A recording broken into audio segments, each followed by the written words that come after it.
I love World of Warcraft.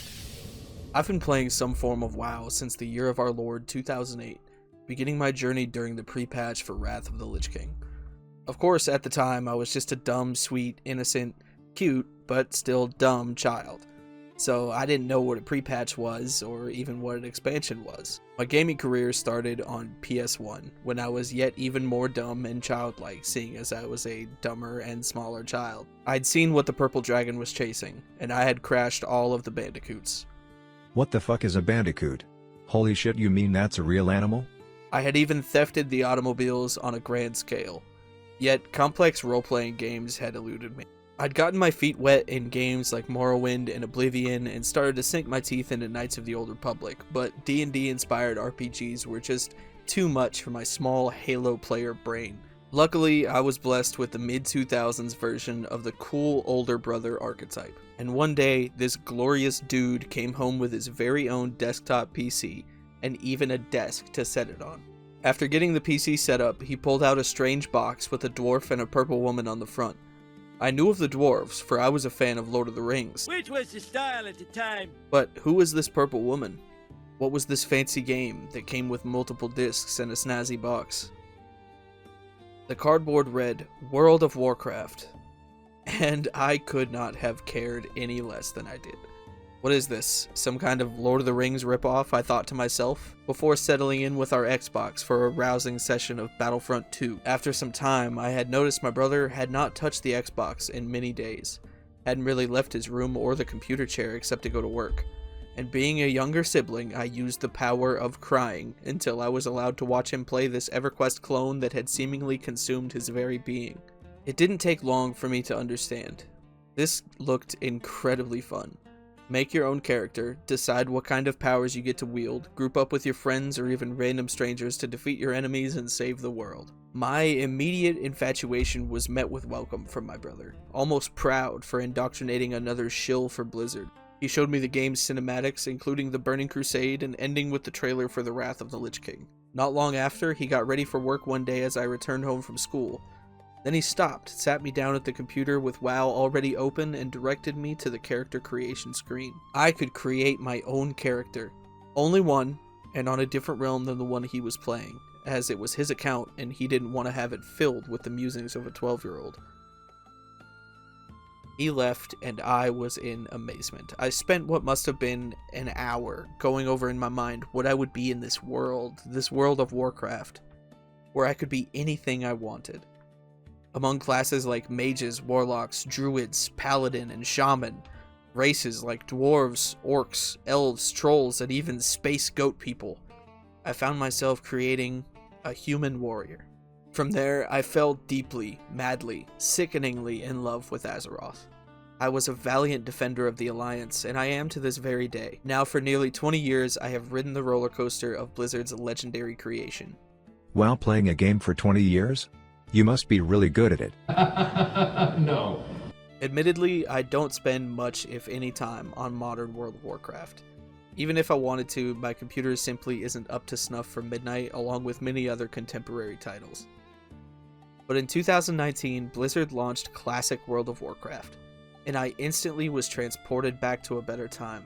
In playing Classic WoW, I've seen Vanilla, TBC, Wrath, Cataclysm, and now Pandaria, which I do believe is a very fun version of the game, one that I'm disappointed isn't doing well as far as player interest goes. I chased that feeling again when 20th anniversary servers were launched, and now, once again, with the third release of the Burning Crusade, and I am yet to be disappointed. World of Warcraft is an absurdly well-made game. I hate to sound super corny, but there is something magical about it. There are many things within this game that don't make sense, as it has a history of systems that are illogical or difficult to fully understand. The idea of min-maxing only seems so basic now because over many years the aging player base has developed a wealth of knowledge and has fostered a community of people that are open and eager to sharing their experiences and strategies. Welts! Left side! Even side! Many welts! Now handle it! For the rest of, like, the next few months, someone in my chat's going to be like, why don't you use the shovel? And I'll be trying to, like, you know, kill a resto druid. Use the shovel, chance! I don't fucking have a shovel. You cunts couldn't fucking do this without me, so shut the fuck up! Go run your own fucking guild! Go run your own fucking logs! Shut the fuck Kill up! the mastiffs. We got this. In the sense of Or something? Do you see my mana? What am I supposed to do for you? Just kill the mastiffs. WoW has a very particular and somewhat cartoonish art style, and at one point, Warcraft had developed a stigma where players were often seen as the sweaty nerds, the kind that you might only find at a Yu-Gi-Oh tournament today.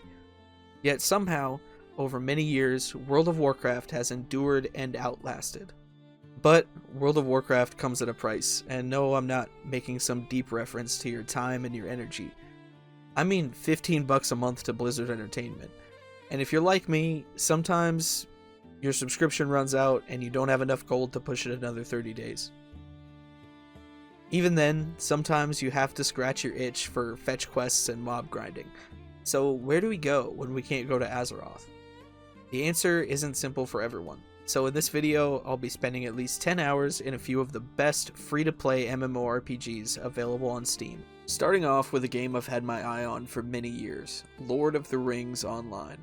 My first impression of LOTRO is that it definitely looks and feels pretty dated. It is in no way as smooth as something as polished as World of Warcraft, but it's nothing game-breaking. Sometimes there is some server lag, and sometimes the game doesn't feel like it's running very well. Admittedly, I have an older machine, but it should be more than capable of running an MMO that released in 2007, at least on lowered settings. Lord of the Rings is super friendly to new players, easing us into systems that at first seem foreign but are actually quite familiar. They just come with a different flair in this game. In-depth character creation is a solid plus, with a good selection of races and classes to choose from. Middle-earth has so many cool races. What did you make for this high fantasy experience? I, of course, have created a human champion, essentially the warrior class. LOTRO has a wide variety of professions, an auction house, custom outfits, player housing, and more of what you'd expect to see in a quality MMO. Like other games in the genre, LOTRO does have instanced group content throughout the leveling process and does have endgame rating content. But given that I'm only playing for a certain amount of time, I can't give an honest opinion on the quality of it. I will say there are people in World Chat looking for more at all hours of the day and night, and that there is a group finder system for the instance content, which I think is an absolute plus for a game like this. Questing is a huge part of LOTRO. There are so many quests to do in every area that I've been to, most of which are just side quests, but a fair bit of them are just as interesting as any other mission in an MMO. Sure, some of them are go and speak with this dude, and hey, could you deliver this random item to the farmer down the road? But many of them have you invading enemy camps to clear them out, retrieve stolen goods, or delving into caves to take on all sorts of enemies. And of course, the bread and butter of LOTRO is the main story. This has been hyped up to me many times, and playing what I have, I would say the hype is well deserved.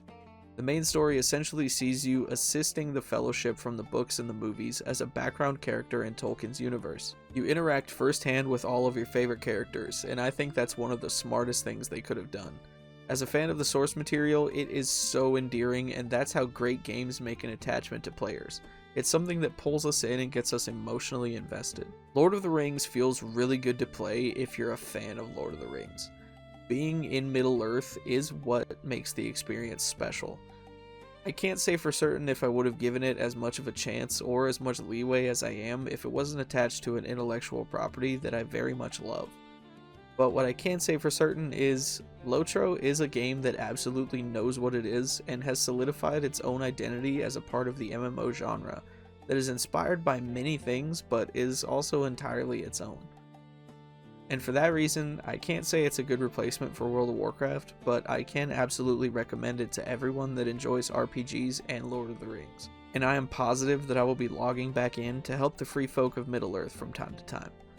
For Lord of the Rings Online, we reached level 20 in just over 10 hours played. I accomplished this without letting my character be defeated in battle or spending a dime of real-life dollars. And for now, we're on to the next game.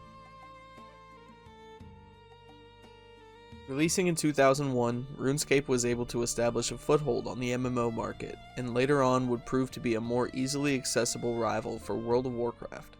A simple point-and-click world providing elements of a fantasy-styled Second Life seemed quite easygoing and showed a low barrier of entry for newer or younger players than the likes of EverQuest or WoW. In 2013, OSRS, like classic World of Warcraft, launched as a snapshot of an older version of itself. Admittedly, I was not excited to play RuneScape again. I'd played it once for a few days when I was maybe 12 years old because my best friend begged me to give it a shot. I didn't get it then, and my first reaction is that I wasn't going to get it this time around either. Starting off, the character creation is not in-depth whatsoever, but thankfully does allow you to be a human male. The point-and-click interactions take some getting used to, as does understanding what gear you should be wearing, or how the combat system works. It's strange, but I wouldn't call it clunky, and it does have a certain charm.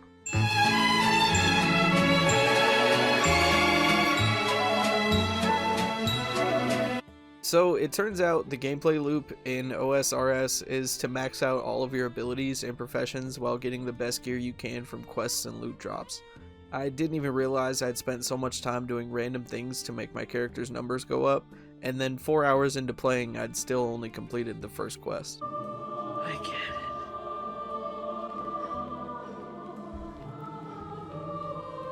I get it. I'm not entirely sure I'm having fun, but something in my brain does want to see the numbers go up. Feels like I need to play the game and click the sprites and just watch the numbers get bigger and bigger. At this point, I don't even know if I'd call old school RuneScape good, but it definitely is an addictive loop that infiltrates your mind, as opposed to the strategy we saw from Lord of the Rings where that game attacked your heart. After many hours of mining, smithing, and fighting whatever random mobs I run into, I decide it's time to try and do a quest. To start a quest, you either have to find an NPC that can give you one, or open your quest log and track them down that way. This goes the same for all the quest objectives. Also, the game gives so little direction on how to complete these quests, and relies on you opening up the RuneScape wiki guide in most cases. While not a deal breaker for many, I believe this massively hindered my desire to do any of the quests. Although the in-game quest dialogue I did see from some goblins was pretty interesting and did accomplish making me laugh. I can't imagine playing this game for the story. It might be for somebody out there, but it ain't for me. Old school RuneScape is in no way, shape, or form a good replacement for World of Warcraft because it is a wildly different game. One that does well to create its own identity and continues to go strong thanks to the developers' willingness to trust their community. I do recommend old school RuneScape to anyone that has ever been on the fence about trying it, but I ultimately can't see myself continuing to play. Star Trek Online delivers an impressive level of depth right from the start with its character creation system. The sheer variety of options encourages experimentation and replayability, letting players craft truly unique captains across multiple species, backgrounds, and appearances. Ah yes, Star Trek, a franchise famed for allowing fans to meet all sorts of new life forms. I wonder what interesting race you chose to play as. I, of course, have chosen a human male, but the possibilities feel endless for anyone wanting to roleplay their ideal Trekkie. Okay, but Trekkie is derogatory at this point in the game. Trekker is what we're called now. Trekker. Trekkie. This attention to detail sets a strong foundation for immersion in the Star Trek universe. What truly shines is how the game brings the established lore to life through direct first-hand interactions with iconic characters from across the franchise. These encounters feel authentic and are rewarding for longtime fans. The game excels at fan service in this regard, making you feel like you're genuinely a part of the ongoing story. Customization is truly a standout feature, extending far beyond your captain to include detailed uniform tweaks, ship interiors, and extensive starship personalization. From bridge layouts to hull materials and weapon loadouts, the level of control is staggering and clearly designed with die-hard fans in mind. It knows exactly how to scratch that itch for making your vessel feel like your own. That said, some elements require patience to master. The spaceflight controls have a learning curve, feeling initially clunky as you adjust to 3D maneuvering and tactical positioning. Similarly, the galactic map is overwhelming at first glance, packed with sectors, systems, and waypoints representing the vastness of known space. But This intensity is fitting to Star Trek. Once you acclimate, it only enhances the sense of scale and exploration, rather than detracting from it. Finally, around 3 hours into my experience, I've gained a feel for the controls, and I've been getting into the core gameplay loop, and the way they've presented the quests is really interesting. You complete missions toward the goal of completing an episode. These missions all have fully voiced cutscenes and are presented like you're playing an episode out of the show, and I think that's where we find the endearing part of SWTOR. That's where the game pulls us in. We make whatever kind of character we want, we get involved in the main storyline that sees us come into control of our own ship, and the story plays out as an episodic look at our own adventure. Well done by the dev team. That is a fantastic way to present the content to a pre-existent fanbase. It is important to state too that Star Trek Online might be the smoothest MMORPG experience I've ever had on PC, and it's not even close. The whole delivery is what I would call seamless, which is rather impressive in this genre, especially with all the graphical bells and whistles and in-game cinematics. At 10 hours played, my character was level 14, and I was only about halfway through the second episode. My thoughts as I walk away from SWTOR are conflicted. While I did enjoy my time playing and will likely continue my adventure on another day, I can't say I would have cared much, if at all, to keep playing if I didn't have an affinity for the source material. There's nothing wrong with that, and I think the devs understand it too. This is absolutely a game by Star Trek fans for Star Trek fans, and I certainly respect that. Also, I saw plenty of other players, everyone whizzing by in their custom starships, all on their own adventures, but that was it. The way the early game plays is very much a solo experience, so if you're like me and you're into playing with yourself, that's definitely a plus. Once again, Star Trek Online is not a good substitute for World of Warcraft, because like other games on this list, SWTOR has succeeded in creating its own identity and establishing a community that loves to play the game.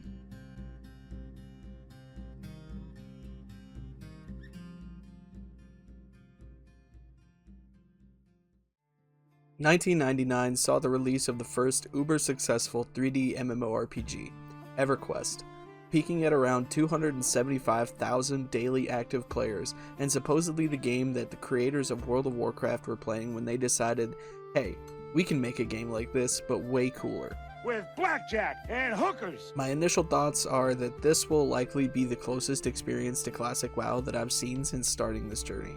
I hate it. I don't exactly know where to go. I don't know what any of these rule sets mean. I don't know what order the expansions came out, so I can't start at the earliest one. I could Google all of these things, but you'd think it would be something the game would tell you. I don't understand. What am I missing? I don't understand. I have to fucking... I've played video games for like at least 25 of my 29 years. I have to find the fucking create a character button on EverQuest. Does this game want me to play it? I don't understand. Why does he have an enter world button? I don't have an enter world button. Where's my fucking button? Why did that work? What kind of nonsense is that, bro? Is it getting this? I've minimized the page, I've thrown it into the corner, and made it as small as I possibly can. And now there is an enter world button beneath where you put your name. The fact that I had to jerry-rig this to get it to show me, why does it not just cover? Why do you not just play in full screen? This is ridiculous. I can't believe the leaps that I've had to take to play this game. If I wasn't on a mission, I would have already moved on. I would have already played a different game. Whoever's in charge of making sure this doesn't happen, do better, because oh my god. Alright, I'm gonna fix it again by making the screen really small and forcing everything onto the page. Oh, we're gonna go to human because that's what I want. Human paladin. I don't care what he looks like.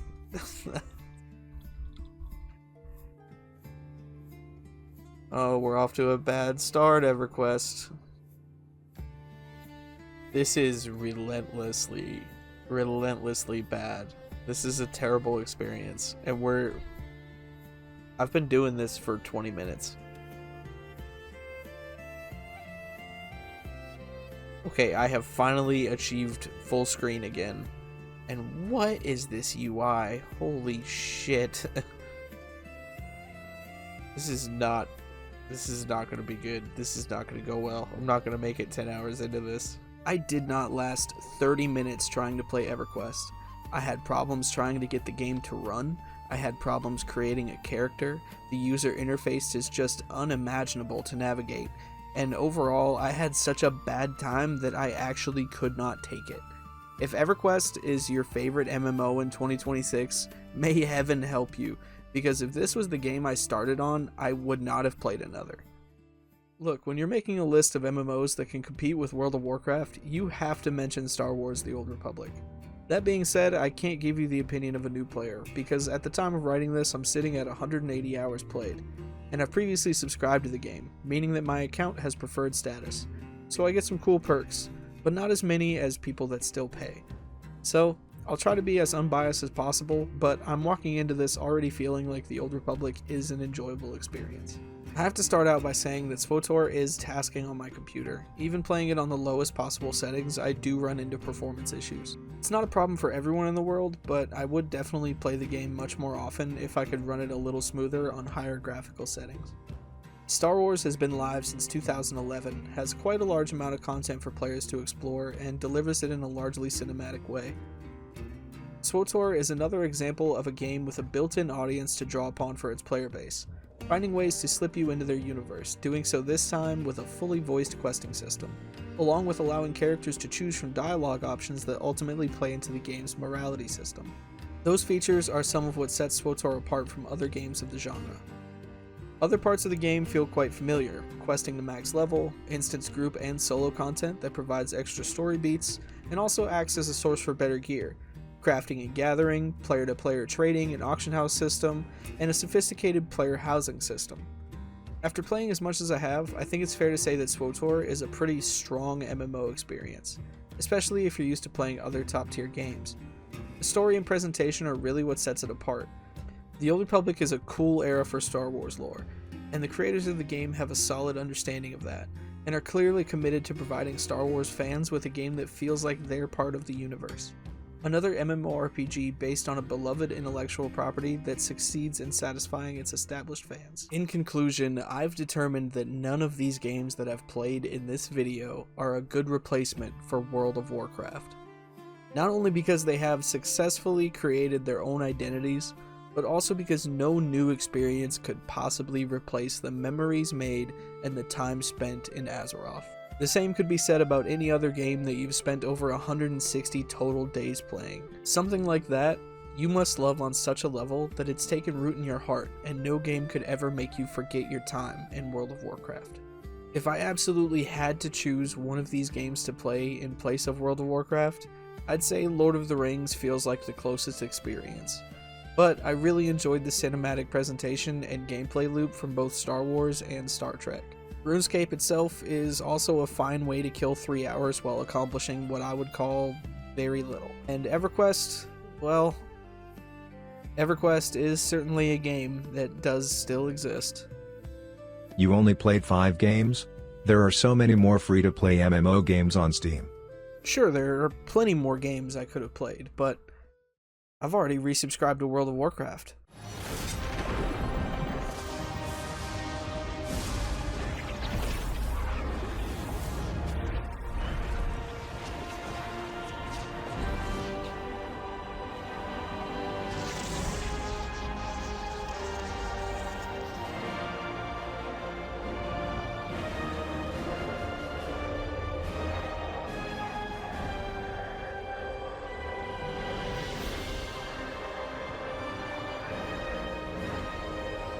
Stand as one